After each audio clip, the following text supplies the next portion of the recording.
Welcome and good morning. مرحبا واهلا وسهلا فيكم. בוקר טוב, ברוך הבא לכולם. Buenos días y bienvenidos. This was just to give you a flavor of Arabian hospitality.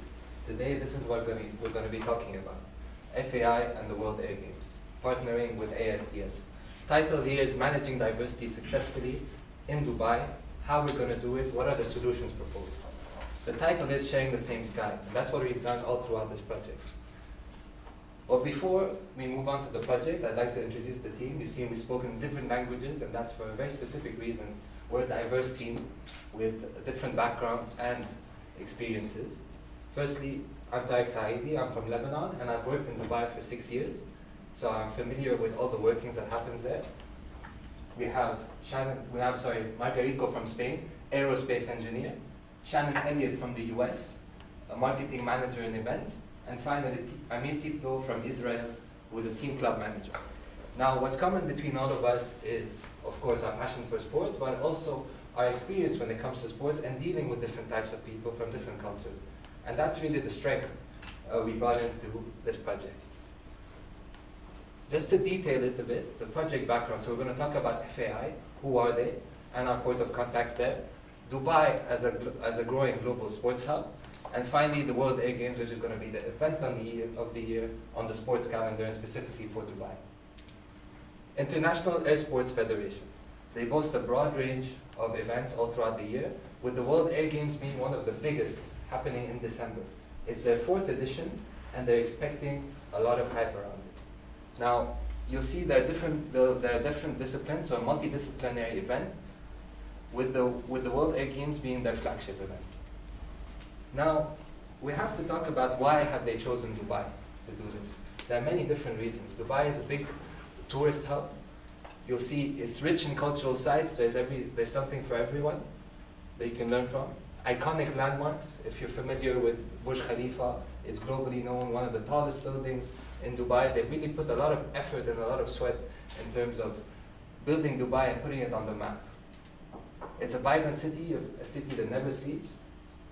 All throughout the day, 24 hours, 7, very dynamic, fast-paced living, a lot of people coming in and out. So you get the picture, right?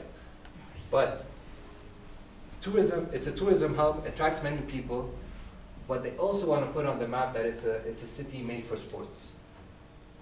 They've hosted world-class events. Here are a couple of examples. It's the home of different governing bodies, including the EAF, which is the Emirates Air Sports Federation, which has teamed up with FAI on the grounds of Dubai to deliver the World Air Games.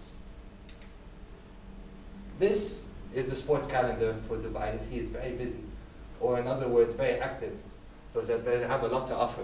If you look at December will mark not only the celebration of the World Air Games, but the celebration of UAE National Day, which is happening in the same week as the World Air Games, which is the first 2 weeks of December. So it's a great way to really put all people's eyes globally on Dubai and the World Air Games in the skies of Dubai. So it makes sense that FAI has teamed up with Dubai for many different reasons to deliver these World Air Games. There's going to be 1,500 participants in the heart of Dubai in a multidisciplinary event. Now, this is all great stuff. A lot of people will be coming in, but this means to take advantage of this city, which is built for sports, as you see in the images. But they have to know how to manage diversity successfully. And that's the challenge we have in this project. How can you enter Dubai and for FAI, the Middle East market for the first time, and really deliver a successful event with all the different challenges which are in Dubai in terms of communicating with others, teamwork, and also leading projects when it comes to the World Air Games event. So the answer is FAI has teamed up with AISTS. From FAI's standpoint, they're aware of the need of intercultural training because they have different stakeholders coming from across the globe into Dubai, and for some, the first time being in Dubai. So they need to know what is the code of conduct there, how to behave, and how to deal with others. So they've taken the first step in working with an expert in intercultural competencies, which is Dr. Gabby Kratishvili. But there was a missing link, which is the sports-related content. And that's where AISTS comes in. we are extending our expertise and knowledge in the field to develop sports-related content that can complement the existing training that Dr. Gabi has developed. And through that, we've narrowed down 2 main deliverables. One is, like I mentioned, is complementing the existing training, which is a workshop delivered to these delegates with a sports-related content slot, and then adapting this content into an e-learning tool, which can be made available online on the website, and it can be easily distributed to different stakeholders for those that haven't been able to attend the workshop. Now, my colleagues will take you through, we've spoken about the brief, they'll take you through the process, methodology, and what solutions we came up with, which are very creative solutions. So I'll hand over to people.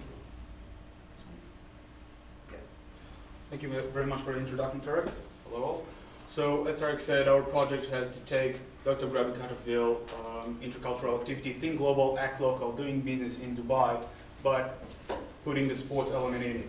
So, as we explained before, we all have professional and personal individual experiences. We did our brainstorming, we did our research, and we built it on the existing training, and by that we had to develop a sport-specific content for the existing intercultural activity. So, we had to address 3 main questions. First is, what is sports-related content? And second is, what are the most important elements we want to focus on when we get into that content, and how we want to present it, both for the activity itself and for the 1,500 participants that will show up for the World Air Games. So we came up with 8 elements we believe are the most important one and we wanted to focus on. First one is respect, timing, communication, teamwork, conflict solving, planning, leadership, and alignment. We believe those 8 elements are the most important ones that we wanted to focus on, and then to educate people that come to World Air Games, intercultural activity through sport. For each and every one of the elements we had 4 deliverables. 3 key messages, a relevant quote, a movie, and an activity. So, just for example, to have a glance that you can understand what we're talking about, for respect, 3 key messages. Symbolic gestures are a form of respect. Non-verbal dismissal, we should have direct resolvement, and accept all culture and religious differences. For example, for quotes, for leadership, Michael Jordan, probably the greatest of all time basketball player. Some people want it to happen, some wish it would happen, others make it happen. And I understand, as Zipari said, a goal without a plan is just a wish. And just enjoy a little movie. As you can see from that video, times have changed drastically. And timing is something that's very important when you're working together in a team setting. For our next activity that we wanted to deliver in our initial training was communication activity. So actually, in order to do this, we're going to need some participants. So I was hoping anybody would like to volunteer. Anyone here in the front row? Okay. Good one. 2. Easy and simple. 3. Did I do 4? 5? I have more physical movement. So please come up here and stay there. So for communication, it seems like a simple task. We all communicate every day with each other, but at the end of the day, that's where a lot of our issues lie with communication. People aren't communicating properly. So we have this activity for you. We're going to see, as you might have noticed, there are some balloons scattered about the room. There are 5 of them, and with your corresponding numbers, which is 1, 2, 3, 4, and 5, you will go around the room and try and find your balloon as quickly as possible, but without communicating with one another. Not orally, not physically, just go and find it as fast as you can. And we'll stop it at 40 seconds if it goes too long. There we go. There you go. Ready?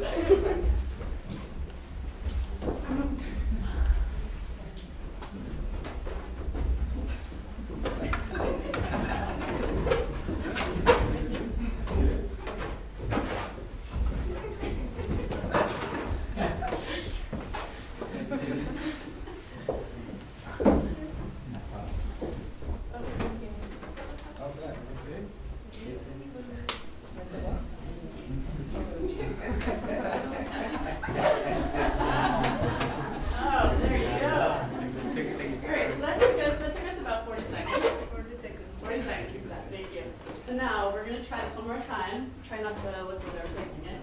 But same numbers, except now you are allowed to communicate with one another, orally, physically, whichever you choose. But let's try not get this. Oops.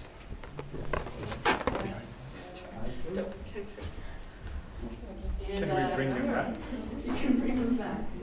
But if we don't have our number, can we bring them back? You can communicate however communicate. If Can you it's bring not my somebody number, else? can I go to leave You it? can find your own, but you can help someone else find theirs. Or you can say a company's number. Yeah. Ready? So you two, well, that's it. Ready, Yeah, you go this way, right? Ready? This way, you go this way. We need 5 there. Okay, number 3? Me, Number two. one. Number 3? Where's number 5? Okay. And then? Number 3? Okay, almost. Ready? 21.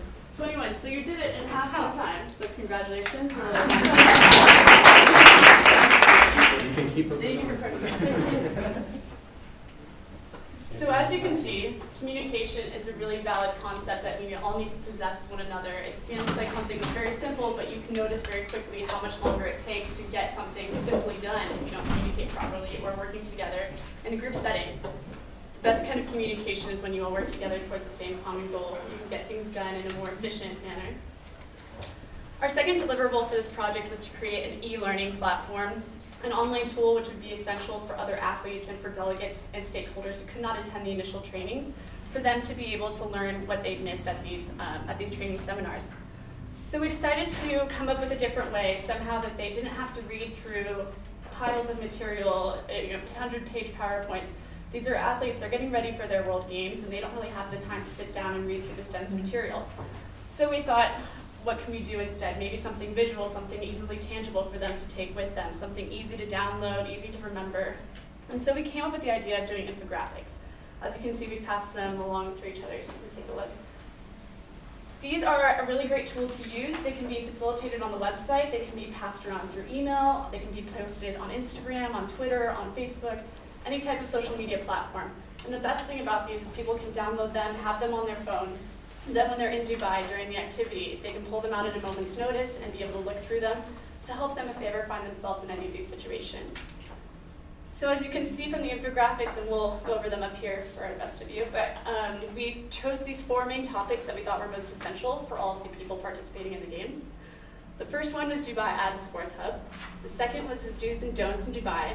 The third were the code of conduct and key facts of Dubai. And the fourth are things to remember when traveling throughout the UAE.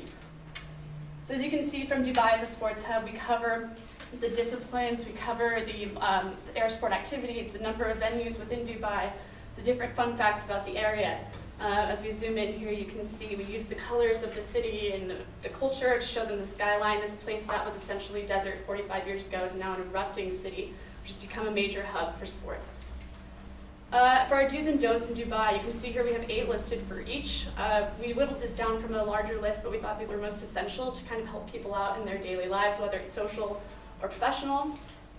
You can see, for example, we have do's, adapt to regular updates and be flexible to changes, and don'ts, despair when facing ambiguous situations. There might not be as much timely schedule. I mean, we're here in Switzerland. If a train doesn't leave on time, there's something wrong. But if you're in the UAE that doesn't leave right away, you have to know that that's okay. Sometimes that clarity is missing, and not to be upset when it doesn't go about your way. Thirdly, we have code of conduct, which cover those 8 key elements which Tito talked about earlier, as well as some key facts regarding to Dubai. Those go over respect, time, and communication, such as we covered earlier.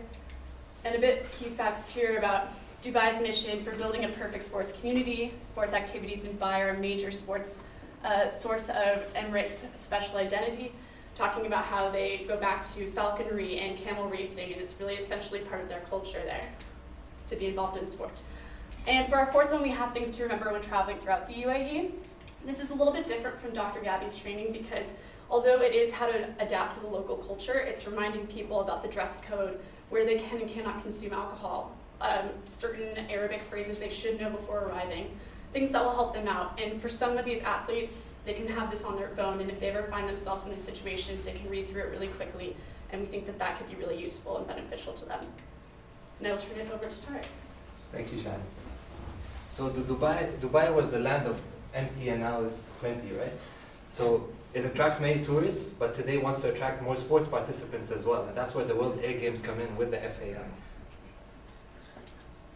But we'd like to close off by sharing learnings. Many things have happened throughout this project. We've learned a lot, but these are the key ones. So we built know-how on Dubai as a global hub, especially sports. We identified what are the key success elements needed in a sports setting, and through that we've been able to offer creative solutions that can cater to the problem or challenge that's in place. And finally, we work efficiently and effectively as a team.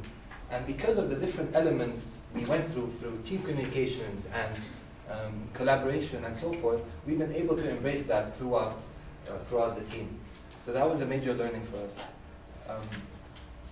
With this, we'd hope that these solutions presented will be effectively implemented and deliver the right results. Now, there are three other elements that we haven't mentioned and which are key. And first one, when it comes to working with FAI, I would say collaboration. We want to thank you really for that, and we have the pleasure of having here I'm AISTS alumni, Milena with us that led the project, and also Secretary General Suzanne Schwartz. So thank you for your collaboration. When it comes to AISTS, we thank you for the trust and confidence instilled. It was really empowering. And lastly, the team, I would only think of perseverance all throughout. So thank you, and let's take the World Air Games to new heights, and happy journey to you all. See you, everybody.